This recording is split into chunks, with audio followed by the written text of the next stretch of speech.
Nous continuons à parler de ces tensions au Moyen-Orient avec Ali Larkichi, doyen de l'Institut des sciences politiques, juridiques et sociales, Mundiapolis. Il est en direct de Casablanca avec nous. Ali Larkichi, bonjour et merci d'avoir accepté notre invitation. Bonjour, avec plaisir. Alors, cette attaque d'une base militaire américaine en Irak ne risque-t-elle pas aujourd'hui de précipiter l'escalade régionale que cherche à tout prix d'éviter certaines chancelleries?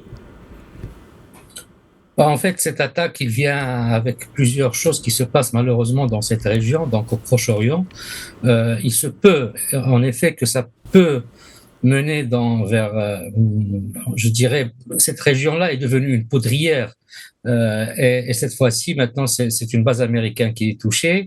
Est-ce que les Américains vont riposter? Quand on écoute le premier, c'est-à-dire le secrétaire d'État américain, il appelle à plus de retenue en général dans cette région-là c'est-à-dire de la part de tous les, je dirais, les intervenants ou les concernés dans cette région pour ne pas rentrer dans cette poudrière qui peut mener cette région. Sincèrement, depuis 10 mois où cette région elle est sous les feux je dirais pas de la rampe, mais c'est le feu qui vient de tous les partis, de toutes les parties. Maintenant, est-ce que les Américains vont riposter? Il me semble que certainement, ils ont déjà, c'est-à-dire, comme vous l'avez cité, attaqué la milice, c'est-à-dire dans la djihadiste qui est dans la région il y a quelques jours.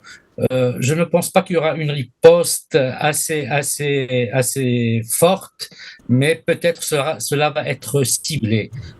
Parce qu'aujourd'hui, une désescalade dans cette région-là, on est dans une poudrière. Vraiment, la région, elle est dans une poudrière. À la fois, il y a plusieurs acteurs, plusieurs belligérants. Il y a Israël, il y a de l'autre côté à Gaza, donc ce qui se passe à Gaza, il y a Hezbollah au Liban, il y a l'Iran, et puis il y a aussi donc le proche, c'est-à-dire l'environnement proche. Il y a l'Irak, il y a la Syrie.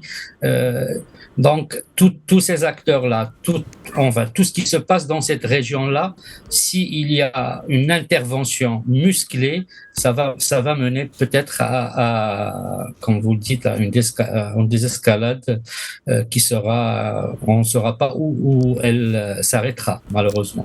Justement, dans ce contexte, les États-Unis disent travailler nuit et jour pour décrocher un cessez-le-feu à Gaza. Ça, c'est d'une partie, d'un côté, mais de l'autre, Washington renforce son dispositif militaire dans la région pour soutenir Israël en cas de riposte iranienne. Avec cette double posture de Washington, est-il possible d'apaiser réellement la région?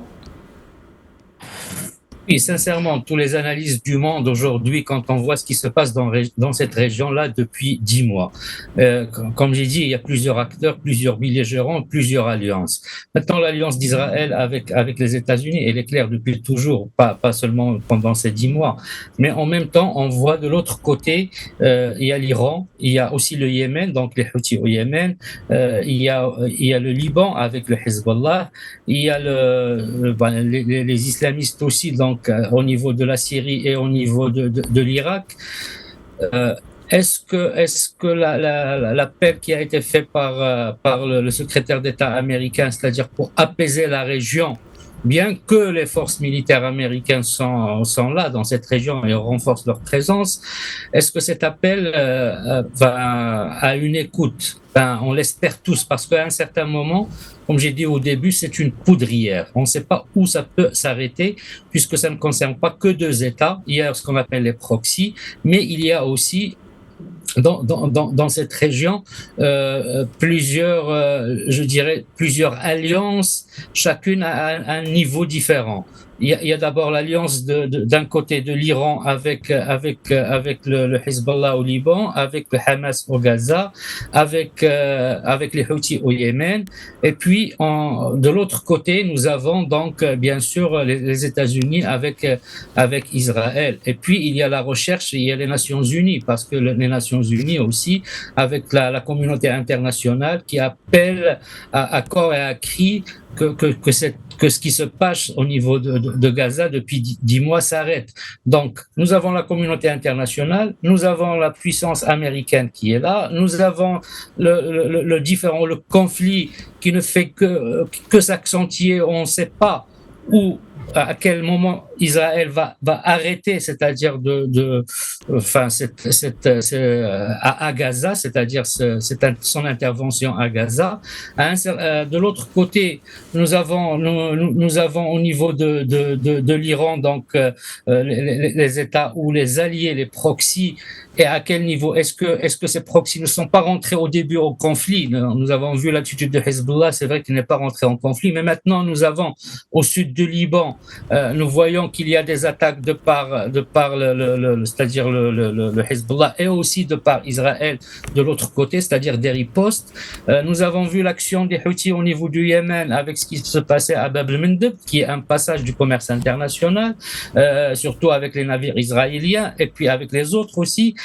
Nous avons les forces ou les islamistes qui sont toujours, je dirais, les extrêmes au niveau de l'Irak et au niveau de la Syrie. Et il y a la coalition internationale contre ces groupes-là. Donc, il y a tellement d'intervenants et tellement de calculs de part et d'autre, géopolitiques et géostratégiques des uns et des autres. Maintenant, aux États-Unis aussi, il y a des élections. Donc, est-ce que le Proche-Orient fait partie des variables électorales? Oui, puisque maintenant tout le monde en parle, et on va voir, et on connaît plus ou moins l'attitude des uns et des autres, c'est-à-dire des démocrates et des républicains par rapport à cette question. Mais cette question, malheureusement, ce conflit ne s'est pas arrêté. Ce qui se passe à Gaza, qui est le centre maintenant du conflit, il est toujours là. Ali Larrichi, vous avez tantôt parlé de l'Iran. Aujourd'hui, le profil du nouveau président iranien Pezeshkian pourrait-il être, disons, bénéfique à une désescalade dans la région? Oui, c'est possible, en fait, parce que le nouveau président de l'Iran, il fait partie du clan des réformateurs et des modérés. Et il a été certes un ministre de la Santé, je pense, avec Khatami entre 2001 et 2005. Il avait participé aussi aux accords du nucléaire entre l'Iran et la puissance occidentale, notamment les États-Unis. Et puis, quand on voit il faut dire qu'il a gagné les élections face aux ultra-conservateurs, c'est-à-dire ceux qui étaient devant lui c'est-à-dire lors des élections en Iran, c'est des ultra-conservateurs ou des conservateurs. Maintenant, est-ce que ce clan modéré, ce clan réformateur, et comme lui-même il le dit, il le disait avant, c'est-à-dire au moment des élections, c'est-à-dire il va s'ouvrir à l'Occident parce que en contrepartie il y a les sanctions économiques qui pèsent sur l'Iran et la population iranienne, elle est face c'est-à-dire aux sanctions, il subit les sanctions économiques et bien sûr il le subit dans son quotidien. Donc un président réformateur qui dit qu'il va s'ouvrir sur l'Occident, qu'il n'est ni à l'ouest ni à l'est, mais plutôt qu'il va chercher les intérêts de l'Iran. Ceci dit, quelle est la place du président aussi au niveau de l'Iran? Nous savons que c'est le conseil, c'est le conseil, c'est-à-dire sous la direction de Ali Khamenei.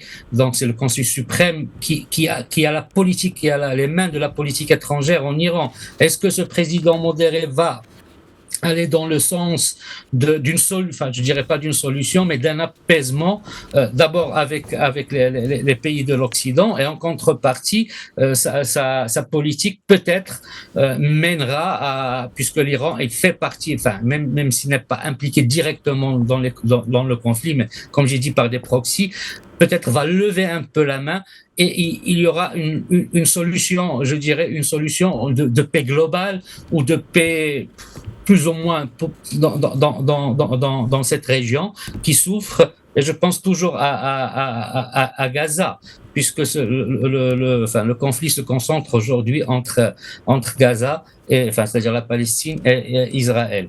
Donc, un président réformateur qui le dit, qui appelle à ça, espérons qu'il va s'ouvrir dans la mesure, bien sûr, du possible qu'il a, et que cela mènera à une paix dans la région, et puis pas seulement dans le Proche-Orient, mais dans toute la région du MENA, c'est-à-dire du Moyen-Orient, parce que tout cela reste lié à la question palestinienne, mais chacun la regarde calcule les intérêts de son État selon le regard qu'il porte à cette question. Bien sûr, oui. Allez, Larchichi, merci, on est un peu rattrapé par le temps. Merci d'avoir répondu à nos questions. Avec plaisir.